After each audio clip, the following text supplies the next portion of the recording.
చూడాలి. ఈ మొగెంబో చాలా ఎక్కువగా ఇంటెన్స్ అవడం మొదలుపెట్టింది. వీడియో చూసేయడమే మంచిదనిపిస్తోంది.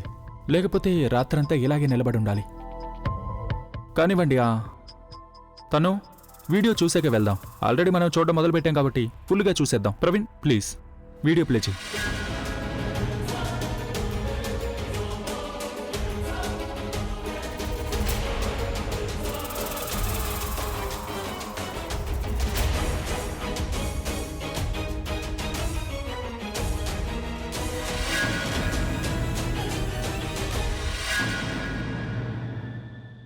అవును, ప్లే చేయండి.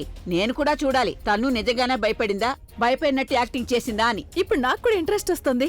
అది ఇదేదో సస్పెన్స్ మూవీలా ఉందిగా. త్వరగా మొదలు పెట్టమంటే అప్పుడు టెన్షన్ తగ్గుతుందిగా. అరే లైట్ కరెంట్ ఎందుకు పోయింది? రాబిన్. Yes sir. రాబిన్ ఒకసారి చెక్ చేయి, ఈ పవర్ ఎందుకు పోయిందో. Okay sir. వైశాలి. అరే అత్తయ్య, నేను ఇక్కడే ఉన్నాను. ఎందుకు అంతగా భయపడుతున్నారు? చిన్నపిల్ల కాదుగా మీరు. ఈ కరెంట్ ఎప్పుడు వస్తుందో తెలియడం లేదు.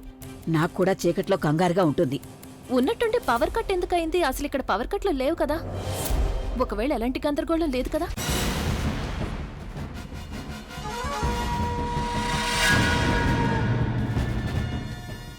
మా నిజం బయట పెట్టాలని ప్రజ్ఞ ప్లాన్ చేస్తే నేను దాన్ని పూర్తవనిస్తానా? తనకు కూడా తెలియదు నా ఫ్యూజ్ ఎంత వేగంగా పనిచేస్తుందో. ఇప్పుడు ప్లాన్లోని ఆఖరి పార్ట్ మొదలవుతుంది. వదినా వదిన ఓ పని చేస్తాను, నేను అక్కడికి వెళ్ళి చూస్తాను ప్రాబ్లం ఏంటో అని. వద్దు ప్రవీణ్. ఖచ్చితంగా కరెంటు పోవడం వెనక తన్నుకి నిఖిల్కి సంబంధం ఉంటుంది. ఎందుకంటే వాళ్ళిద్దరూ కోరుకోవడం లేదు కదా మనం ఈ వీడియోని ప్లే చెయ్యాలి అని.